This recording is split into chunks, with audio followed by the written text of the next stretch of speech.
Okay, is the hair right? Yeah, the hair's okay. Hi there, ladies and gentlemen.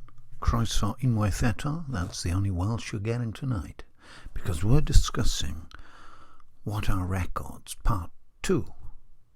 So, make yourself comfortable, get yourself a drink of tea, and what I've done, I've gone downstairs and I've made sure that I can't see what I'm picking up from the shelves of the record store downstairs. We've got a fully furnished record store downstairs. Can't play the records because the stereo's up here. So what we do, I pick the records from the shelf without looking. The wife tells me she's watching Arnold Schwarzenegger Christmas Jingle All the Way film, and I retire to the study.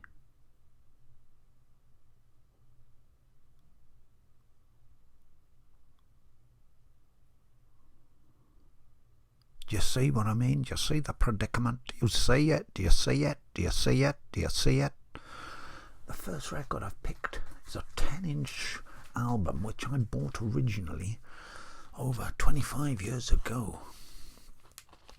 It's by The Wedding Present, and it's called, rather fittingly, Saturnalia, which brings us to our first hot topic. It's a great album, by the way. I haven't got anything else by them, and ironically they sang in Welsh a couple of years back. So Rhys Moyn, guru of the radio, the BBC funded radio, funded by the public, played a couple of them, I reckon, Welsh songs, David Gedge and all that. Good album. I like this album immensely. But it brings us to the topic of our season of goodwill, etc. Can't say I'm overawed with enthusiasm for the whole commercialisation and also the spiritual ambiguity regarding its origins, but hey ho, that's another story altogether. Let's move on. I've seen it when I placed the records on the shelf. Here we go.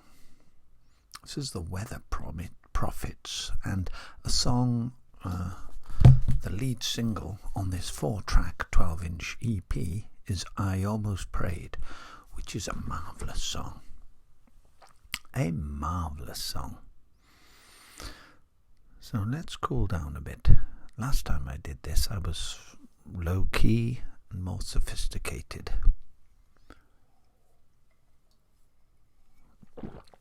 Part 2 sees me being rather foolish and, unfortunately, rather crooked in my spinal cord positioning. So I'm just going to tidy up, relax, fetch the records. Yeah, there we are. I haven't seen them all. There we are. I'll just sit like this, put my feet up, put the microphone there, adjust the lighting with my foot. If I can stretch, yes I can. Can I blind myself? Yes I can. It's not very, very comfortable. Right, we want more light for the albums to be seen by yourselves. Who is this? Van de Graaff Generator. I've listened to it once in its entirety. As I was listening, I was texting on YouTube a Van de Graaff fanatic called VDG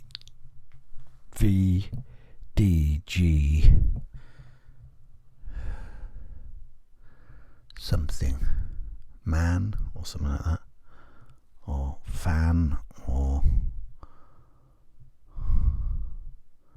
he doesn't post anymore. I hope he's alright. I used to not comply to the appeal of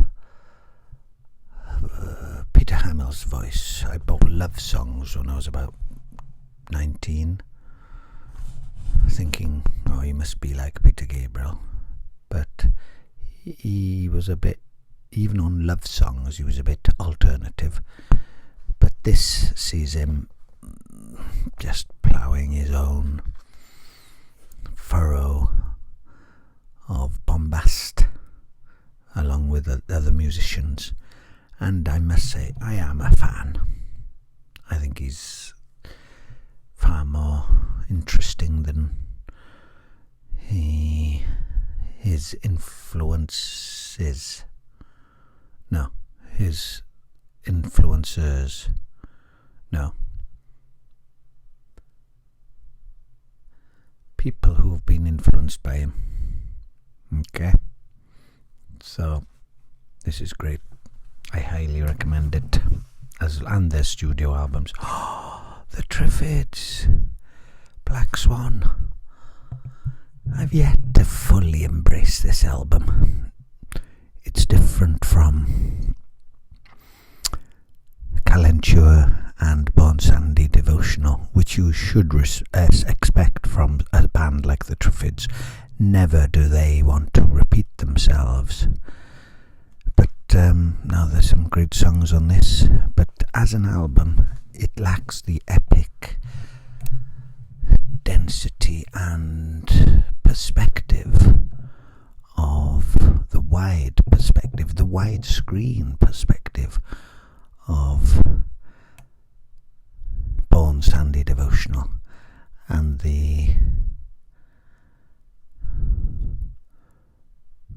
water vapour, gaseous fluid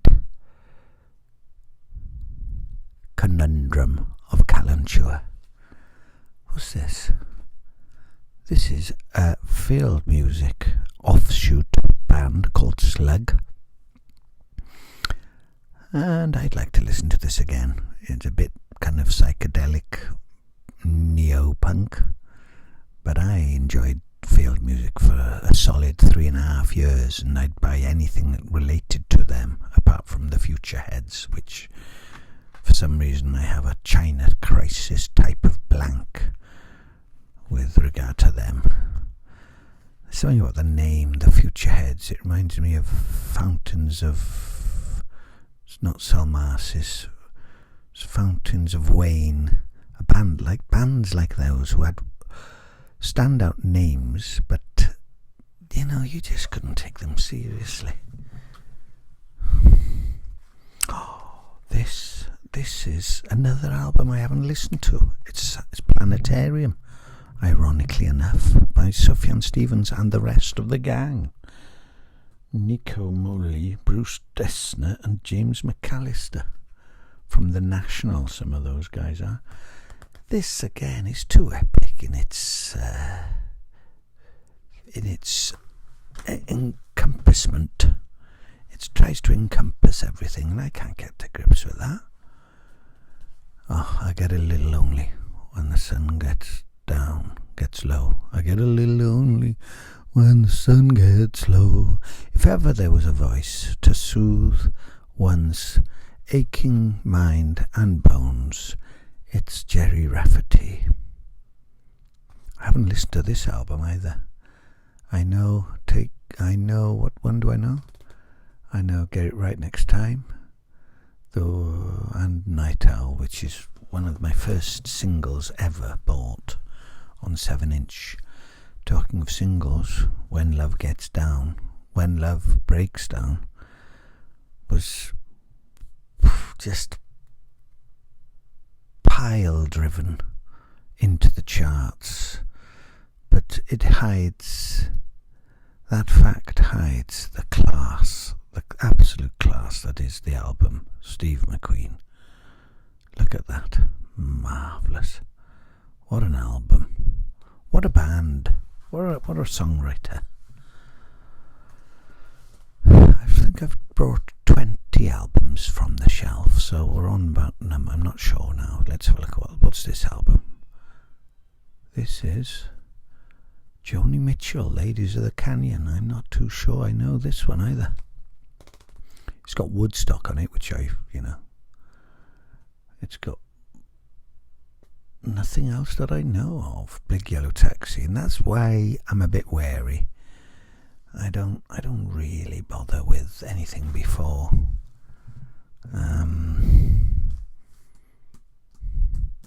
Hissing of Summer Lawns.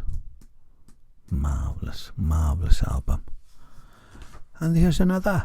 We've got another Joni Mitchell. This was the first one I bought from her in 1983.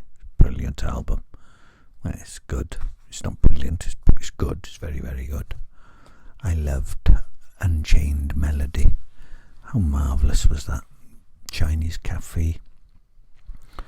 And then the rest of them all fitted into the spectacle of seeing her live at Wembley sing I Could Drink a Case of You, but Still Be on My Feet. Talking of which, the Lilac Time Love. Joni Mitchell. And this album is a classic, although it sounds incomplete. There's a remastered, fully enhanced with other songs version of Astronauts out on Creation in Iverna Gardens. I Turned You On. Hats off. Here Comes the Girl. Fortune's A Taste for Honey, which is probably the best pop song ever written. Finisterre. What a song. Yeah, the production. I'm looking forward to hearing the pristine version. The production of this, or the pressing of this, lets it down a bit. And the session musicians and band split up by the end of The Darkness of Her Eyes, Sunshine's Daughter, North Kensington and Madrasfield all kind of whisper away, don't they? But they're still brilliant. Looking for the Icicle Works second album. Not too familiar with this one, but I admire. Oh no, it's the 12-inch version. I do apologise. Of possibly their best single ever, apart from a few, 7 Horses. I think there's a marvellous Rickenbacker 12-string introduction to this song. Or is that the other song? Again, a China Crisis situation here. I like them, but I'm not too overly familiar with their output. As opposed to Genesis, I could actually name every song on every Genesis album, apart from the first one. I'd struggle with Trespass maybe, but everyone the other one, and Calling All Stations I'd struggle with. But I'd probably be able to tell you every song on every Genesis album. After that, I heard them when I was 10. This one was a bit of a letdown. Do you know why? Because I'd heard Seconds Out first, the live album. So everything sounded a little bit compressed compared to the live, echoey grandeur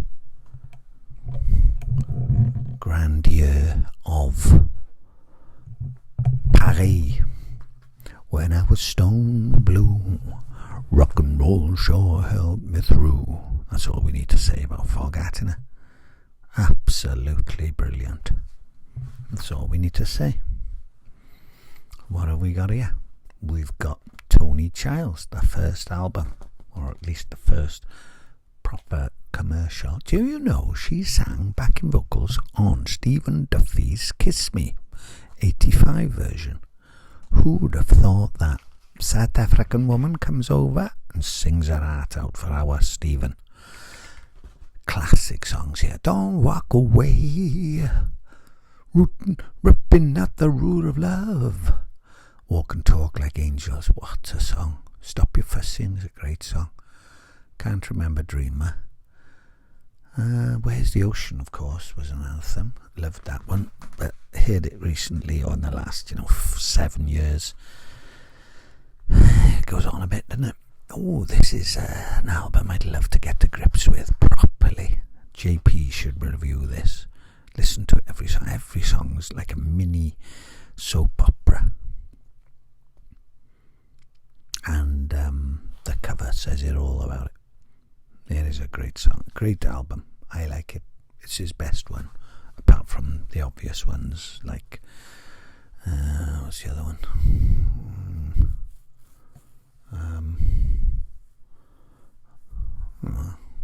His mid-80s ones were good. Every day I read the book and I go, what's going on here then? Teardrop Explodes, and then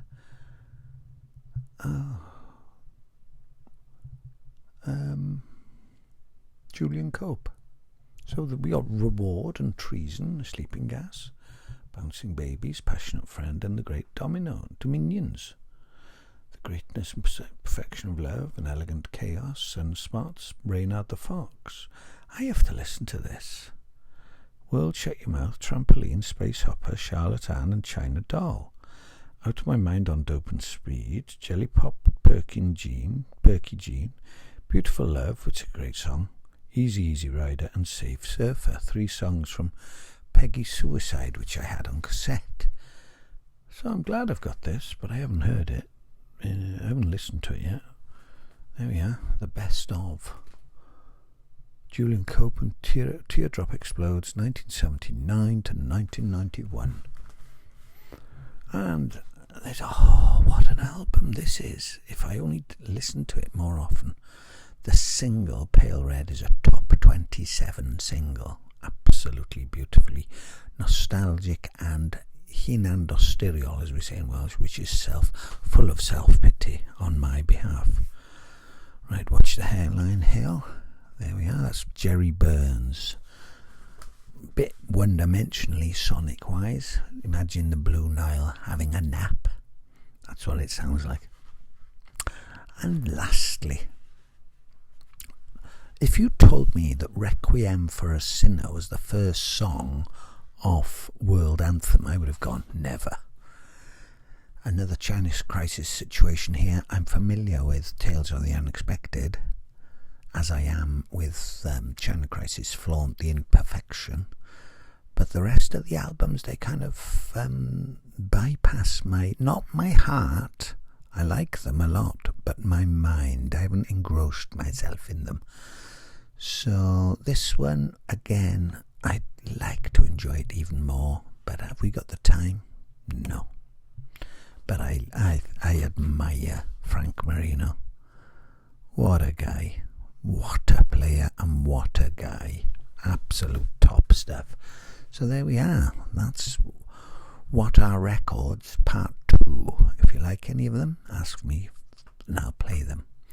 So we've talked for 17 minutes. Who would have thought? I do go on, don't I? Diolch yn fawr am wrando. Thank you for listening and happy requesting. Oopla bo we hook do baby. Diolch yn fawr.